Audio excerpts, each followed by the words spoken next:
guys, and welcome back to another video. Today's video is a little different. I'm going to be doing a DIY pour painting video for you guys with all fluorescent colors that glow under a black light. So exciting! I'm going to teach you how to prep your canvases, how to prep your paint, the materials that you'll need at a low cost, and everything that you can do with it. So if you would like to learn how to do that and see what I create, continue on watching. Makeup. As you can see here, I have a canvas, and I'm going to show you guys how to do a simple pour painting with 5 different colors, 6 including our base color, which I chose white. And we are going to be working with all of these lovely neon paints here for our 5 shades, and then we are going to be using a golden fluid and titanium white for our base. That white compared to these is just very pigmented, and I love to use golden fluids for pour paintings, but they're very expensive and they don't have a wide variety of colors in the neon variety, and that is my favorite variety to go with, especially when I want to resin over it and do something, which I think I might do with this if it turns out well. So let's just get on into everything that you're going to need and how you're going to prep your canvas and your Alright, so what you're going to want to do is prep your canvas beforehand, and what I mean by that is you're going to get these clear thumbtacks, or they can be colored. I got this in the clearance aisle at Walmart for like $3, and there's 300 in there, and you're going to tack them on the bottom around in the wood area. And I got this cute little hammer that works really well. It doesn't apply too much pressure. I found it at Hobby Lobby, and I always use a level 3 canvas. It means that it's already primed and it's a little bit thicker on the sides. But you can use practice canvases. They're also great. They're really thin, and they come about 10 to a package for about, I know that Hobby Lobby has them for $10. The only thing about the practice canvas packages is that you cannot use the 40% off coupon at Michael's or Hobby Lobby. But if you do go to Michael's or Hobby Lobby and you're looking to start a new hobby or just get something, always remember there's always a 40% off coupon on their website. So let's get into the materials that we're going to need to actually make a pour painting. The first thing that's very important is a medium for your paint, which makes it fluid. This is a very affordable one. It works well, and it is by Deco Art. It's $20 for this big container. It does dry down matte, which is my only thing that I don't like about that. But when you want a glossy finish, they tend to be a little bit more expensive. Like Liquitex has one that's about half of this size for $40, and it's only 32 ounces, and this is 20 for 64 fluid ounces, and that's awesome. And I use just some clear plastic cups to mix my paint and medium in, and also I use treadmill silicone. I believe that I got that at either Home Depot or Lowe's. It was only a few bucks, and you can go with some smaller craft sticks, but I personally really enjoy the jumbo ones. I feel like it gets the paint and the medium and the silicone mixed around a lot faster, and it just makes me feel like I'm doing more. So I always go for the jumbo pack. And then of course you're going to need your paints, whatever colors you would like from whatever brand really. If you're using a store brand, like a cheaper variety of acrylic set, I would suggest a 2-to-1 ratio. So say you were going to use 2 parts paint and then 1 part medium. And if you're going to use something like golden acrylic, that is where it gets really difficult, because each one has a different pigmentation to it. It shows it on the back. I don't know if this one has it. Like, this one's really pigmented, so for half a cup of this I would probably only put in about 5 drops of paint, which is very different compared to the amount of paint that we're going to use in our neons. So without further ado, I am going to go ahead and mix my colors up 2 to 1, and then of course for the golden acrylic I am going to mix that a little differently, whereas my ratio is probably going to be a lot less paint than that. Alright, and I'm going to fill you guys in now on how I got my paint mixed up correctly. And I don't do any chemistry, science-y things. It's all just visual. Like, we're all just in quarantine. We're all just having a good time. I'm already making messes. So before you even start this journey, please put down some, like, paper towels, some newspaper. I use garbage bags. I mean, I used to use a tarp under my floor. It worked really well. So I fill it up to about right there, and then I'm just going to take this big old pink and I'm going to eyeball it and put twice as much paint as the medium. I'm just going to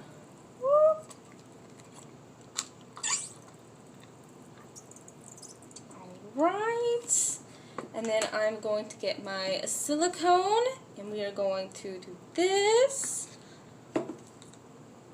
And the silicone is to make cells in the painting, so you don't have to have the silicone if you don't feel like running out and getting it. Even some paint mediums actually create their own silicone cells. I have just never had good luck with that.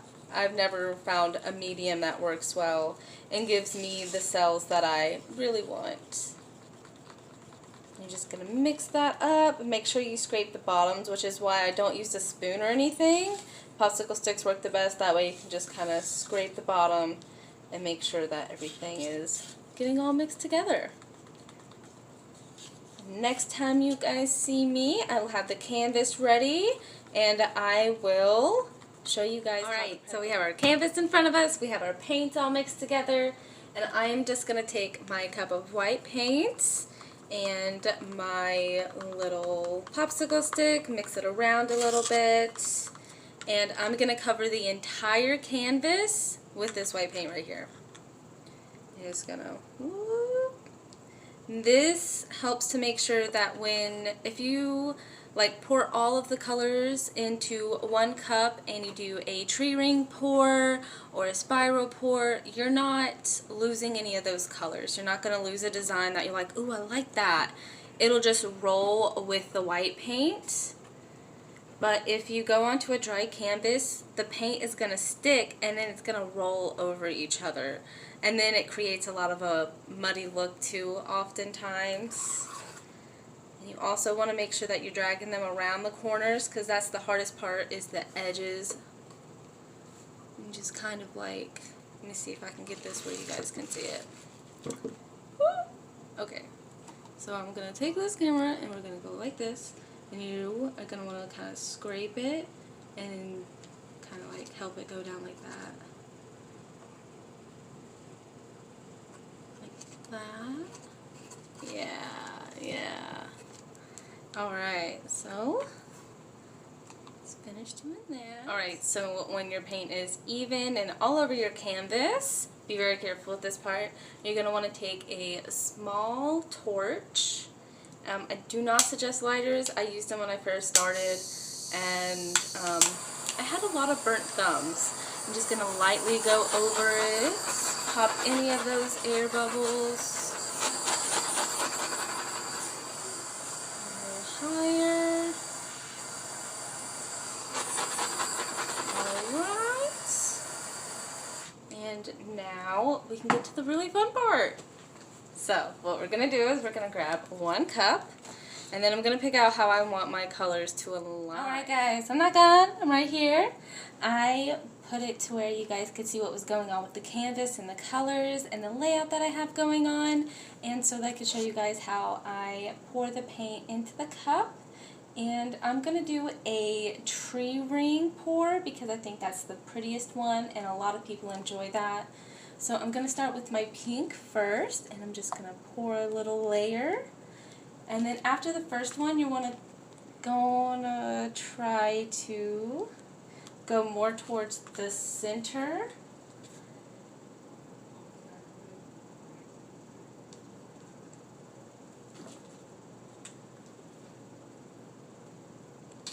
And I like to make sure that I get a few layers in there. That way you have a really vivid tree ring. And you just repeat this process. I'm going to set that down.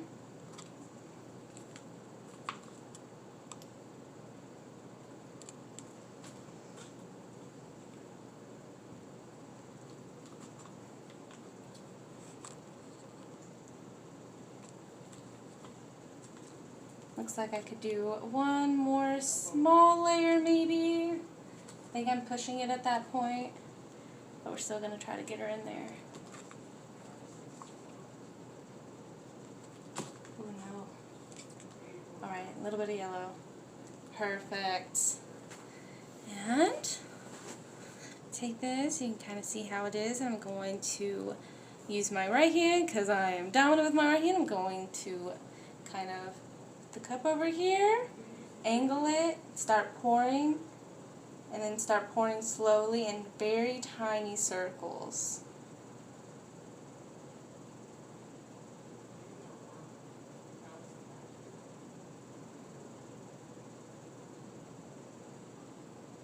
Beautiful.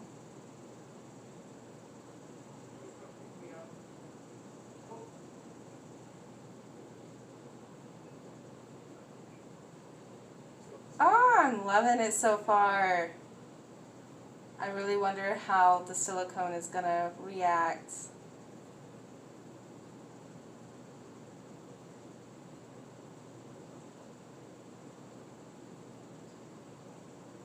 Alright, I'm going to pick it up and move it around a little bit because I really like what I have going on. And you're just going to kind of slowly tilt your canvas around.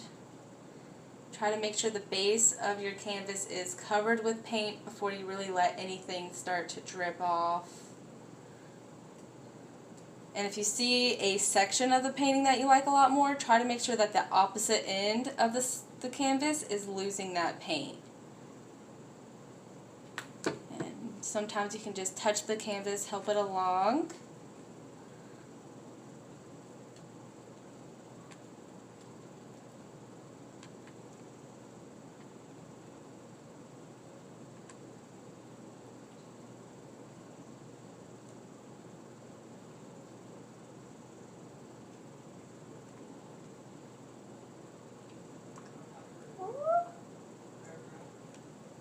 She goes. I'm going to do a really slow drip here because I don't want to lose anything that I have going on. I just want the canvas to kind of cover itself a little bit more.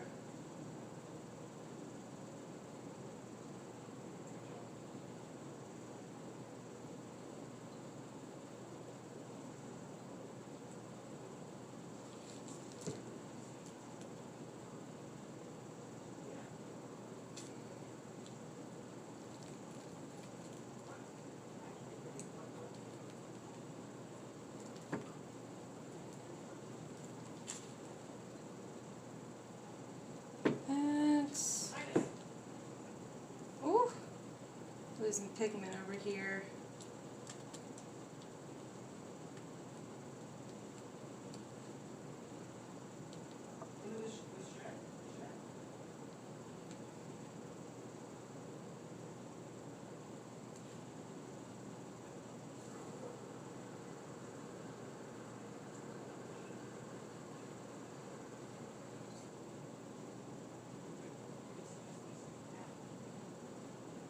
I really enjoy this. I think I'm just going to cut this corner off over here, and then I'm going to hit it with my torch really quick. I think that's a really good one.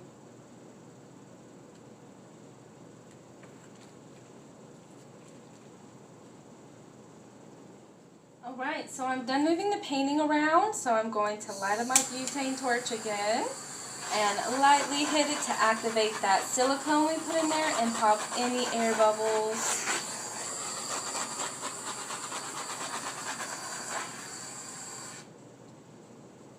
Alright, so let me show you guys what it looks like right now while it's wet.